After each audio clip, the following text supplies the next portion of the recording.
I'm standing between Flagon and Otter.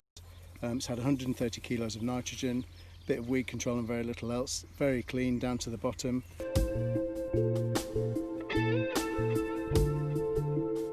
Hi and welcome to our trial site we have here at Morley in Windham, Norfolk. We've decided to have here our malting barley trial, which the site is a blend of winter and spring varieties. We've felt that we've always needed and seen that many trial sites have been more associated to feeding varieties and hybrids and scenarios like that, and we wanted to produce still the provenance and the need for people to grow malting barley. We've also got and had planned, which unfortunately was stopped by the COVID information and the problems which it caused, by us having to stop our open day, which we would have had this week, which we would have invited specific growers along to enjoy and come and see the site, and also talk to specialist people involved in growing malting barley. The plant breeders, the nutrition with fertilisers, the agronomics and the malting industries, and the brewers themselves. So sadly this year we haven't been able to give you the full experience of what we've got planned, but we hope to bring it back again next year, and I hope you enjoy the presentations you're going to get from Philip Simons and Bob King and find that interesting. Thanks very much. Good morning, I'm Philip Simons from Prime Agriculture, and here I am with David at Morley Farms looking at the Plant to Pint trial site. We instigated this year just to have a look at the different popular malting varieties, winter and spring, and today we're just having a look at the growth characteristics of them and seeing what level of disease we've got. So here we are with Otter, which still commands 19% of the malting barley acreage, and normally I would be tutting and coughing about this because it'd be absolutely full of disease, but we're in 2020 when it's been characterised by a very dry year and a very low disease year. So for Otter this year, this looks remarkably clean, right down to the third, fourth, fifth leaf, which would normally carry a lot of wrinkle and net blotch. These have all had, of course, the CTL by the 20th of May, so I'm not expecting in the winter barleys here any ramularia problems at all, because they all had CTL at T2. So for Otter, it looks its usual spidery, leggy self, which always worries me because I think if we get big showers it could be bashed about. But as we stand at the moment, it looks lovely. Yeah, so here we are in the Flagon plots. Beautiful long ears, lovely green awns on the crop as well. Flagon's holding its green pretty well, perhaps a bit more dead leaf in the bottom compared to Otter, which is a bit of a surprise. This trial itself was only planted on the 1st of November, so it was at the very latest stage, or the very rocky edge for winter barley. And bearing in mind that the wet winter we had and the dry spring we've had, it looks remarkably well. The whole of the plots had around about 130 kilos of nitrogen, all on by growth stage 30, but since we've only had about 6 mil of water in May, perhaps the nitrogen levels may be a bit concerning for all malting barley crops this year. Time will tell. Okay. Here we are in the Kraft plot. Looks very, very different to the Flagon and to the Otter to some extent. When Kraft first appeared, it had these very purple awns and very stressy look to it, but it's just a varietal characteristic. It's a stiff variety, seems to be suited to the north, has an issue with rhynchosporum, but we can't find any in here this year, and huge long ears. I think it's got about 20% of the seed market, so it's a popular variety. One point to note is there's quite a bit of secondary tillering here on this particular site in the Kraft. Here we are in the Electrum plot. Quite a lot of low secondary tillers in here. It's a relatively new variety, provisionally Group 2, approval for brewing, suited to the east and supposed to be pretty easy to grow. Looks good as it stands, great big long ears, nice colour, so I think there's a lot of potential with this, but people still want to grow a lot of Flagon and Otter, so until it proves itself, time will tell. Here we are on a plot of a new variety, SY 617001. Potentially SY Vessel, we think this will be called. We don't know a lot about it because it's a very new variety. Nice to see the breeders bringing new varieties to the market. We're still in the same trial, the Plant to Pint trial at Morley. Now we're looking at spring barleys, and we're here in Laureate. Syngenta's new-ish variety, which we've had a bit of experience now. In 2018, the Beast from the East year, it did quite well, and in the dry year of 2019 it did quite well, so it's a very versatile variety, brewing and distilling. Like all spring barleys, it's had no rain really until now. So now we're at ear emergence, full on emergence. It's had 130 kilos of nitrogen, bit of weed control and very little else. Very clean down to the bottom. So we're facing the decision of what to do at T2 on this. And bear in mind now we've got no CTL, chlorthalonil, because we're beyond the 20th of the 5th. So now we've got to more changeable weather and we're into a ramulary situation. Our only option to put with the T2 with our triazole SDHI mix is Folpet, which is our new chlorthalonil. Here we are in Splendour, another good looking spring barley. These barley crops this year in the dry conditions of May have jumped from growth stage 32 to where we are now in a matter of 2 weeks. So if we're looking at growth regulation and reduction of brackling in spring barley, we've had no chance to get any terpals, canopies or modus onto some of these. So some of the spring barleys we're looking at now have had no growth regulator whatsoever. That may be an issue later on with brackling at harvest time. This is Diablo, another good potential malting variety. This crop here was drilled at the end of March, which maybe would be slightly different to say some further east that were drilled in February time, which are a lot leggier and taller than this.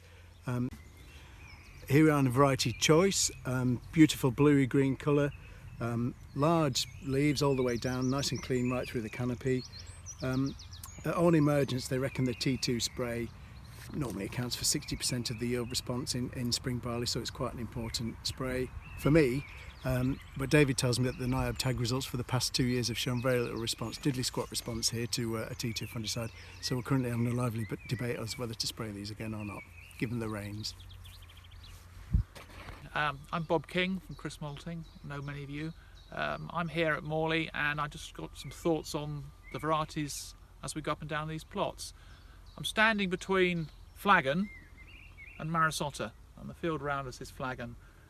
Flagon is the biggest variety that we at Crisp use in terms of winter barley. It's so well suited to being grown in Norfolk, and this crop here, I mean, long ears, big grain sites, looks full of potential. We've been using Flagon for many years and we can see that it's got a future in Norfolk for many more years. On the right hand side, crop of Otter, 53rd year, 54th year of being grown, a mainstay of our malt production for the craft brewing industry, still got a future, and people who grow it well know how to grow it, and it does well for them. So these are the two varieties that Crisp use in virtually all our winter barley now. So we've moved on to, on the left here, Craft. Craft will be the biggest winter variety of malting barley grown in the UK this year, and is grown from the south coast up into the borders of Scotland. Yields a little bit better than Flagon, but we find for what we want in Norfolk that it can't quite compete with Flagon in all-round malting and quality and customer use. But it will remain the biggest single variety grown in the UK. So the next variety is Electrum. Electrum is the most recent winter barley that winter malting barley that people have come across. It's been given Malting Barley Committee full approval for brewing this year. It's still got a very, very small market share, and it will fit into niches in various parts of the country. Good all-round grain quality and grain size. It's just a case of people who are going to grow it finding a market for it, because it's going to be one of those varieties that's got to find its own niche. The winter variety here is SY Vessel, a very new variety from Syngenta.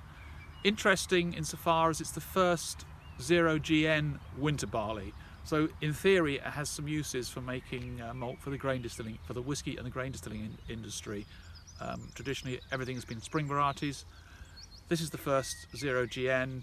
It'll be interesting to see how it performs on farm, and then how it performs in the maltings and possibly in distilleries going forward. But it's a breakthrough in terms of potentially being able to be used for distilling. Okay. Right, so we're in the spring barley now. On my right we have Laureate. Laureate is the largest variety purchased by the malting industry in the UK. It's basically the mainstay of all distilling production now in Scotland, and where we produce malt for distilling in England. It's also a brewing variety, therefore for crisp it's useful for all things, and will be the biggest variety for the next couple of years until another 0 GN variety comes along to compete with it.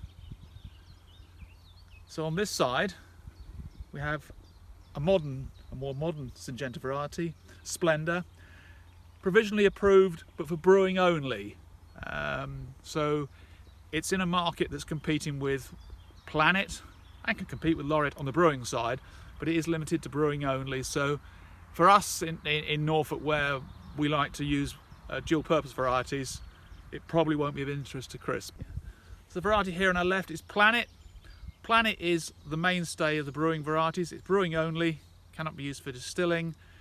It'll be the second biggest variety in the UK, but it's grown all over Western Europe. So it's actually the single biggest variety grown in the malting barley areas of Europe.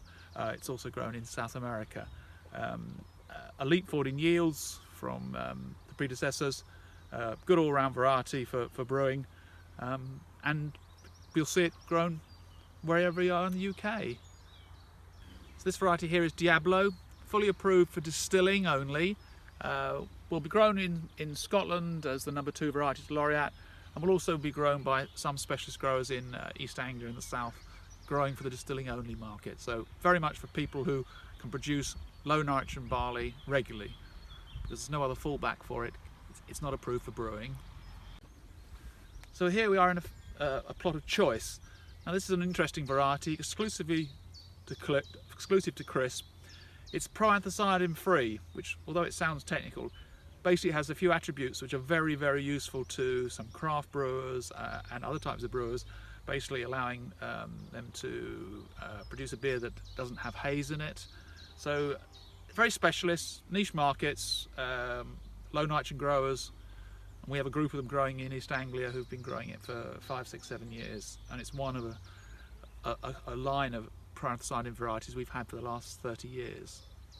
But again, specifically for specialist growers, for specialist brewing customers. Trial site, Bob, and you know, you mentioned about all the winter and spring varieties. Thank you for that. Obviously people growing malting barley also will be wanting to know the demand and where the market's come to with all the pressures which have been around with the issues over the last 3 or 4 months. Surely there's some opportunity there and demand starting to come from places? Yeah, so we have had a trying time in the malting industry since lockdown, and the pubs closing in particular. But there are signs now that breweries are beginning to order malt again. We're told that pubs can open by July the 4th, it might be gardens only. We've got whisky distilleries that closed initially for health and safety reasons back up in production. So things are looking better, but it's going to take a while to build up to where maltsters are at full capacity, and breweries and distilleries. Bob, you mentioned about the needing of growing the right varieties for the right markets. You mentioned in the trial sites about GN and extract and everything else. Your customers come to you wanting those special sort of traits in these varieties. You know, what is it when you ask for certain varieties that the maltsters want, and what's your view on extracts and the better varieties for the markets? So, okay, I think we can divide the market into two basically: brewing use and distilling use. Just about half the malt made in the UK goes into the whisky distilling industry, so that's malt made in Scotland, but also malt made in England. For distilling industries, they insist that all the barley malt comes from varieties that are 0 GN, 0 glycidic nitrile, a trait that the plant breeders have been able to breed out of varieties. So we have Laureate. Prior to that we had Concerto as the big variety for distilling, and we now have Diablo as well. SY Tungsten is a possibility. All plant breeders looking for that to sell into that market are breeding varieties that take out GN. So that's the distilling market. And the other thing that the distiller wants is just lots of extract, because he's only interested in making alcohol. So 0 GN, high potential extract. For brewing, it's a little bit more of a rounded requirement from brewers, depending whether they're making ales or lagers. Ales, typically low nitrogen winter barleys have been the way forward on that. Lagers have been sort of medium nitrogen spring varieties with the extract is important, but they also need other qualities that might be some diastatic power, whatever. So Bob, with lots going on now with production at Ryborough, we understand that there are some new plans afoot within the business, and some celebration soon as well within the business. Yes, yeah, thanks. Well, the business is 150 years old this year, so we would have been doing a lot more celebrating about the business, perhaps out in the fields here, but obviously that's all on hold because of COVID. But yeah, the business has got plans, big plans for the future, showing out that we believe brewing and distilling has still got a great future. At Great Ryborough, we put in for planning for more silo space, potentially new maltings to go on the site, roads. We've got a lot of plans, so the industry is going to go through 2 or 3 years of readjusting to the shock we've had just now. But we're going to be there, and we're going to want malting barley growers in East Anglia to carry on growing malting barley. Well, I hope you enjoyed the presentations from Bob and Philip around the varieties of the winter and spring malting barleys. We'd obviously like to thank NIAB for providing the trial sites here, which look fantastic. David Jones from Morley Farms for helping and providing the facilities and giving us the support we appreciate. Bob obviously and Philip for their advice, and then also the people who kindly supplied us with the seed, Syngenta, H. Banham, ADM of Long Sutton, Parker's Seeds, and you know, we've really enjoyed what we've found and done here. It's a beautiful day, and hopefully all of your malting barley which you're growing will you know, come to good quality and achieve a good price, and you'll continue growing the crop, which is what we want people to do.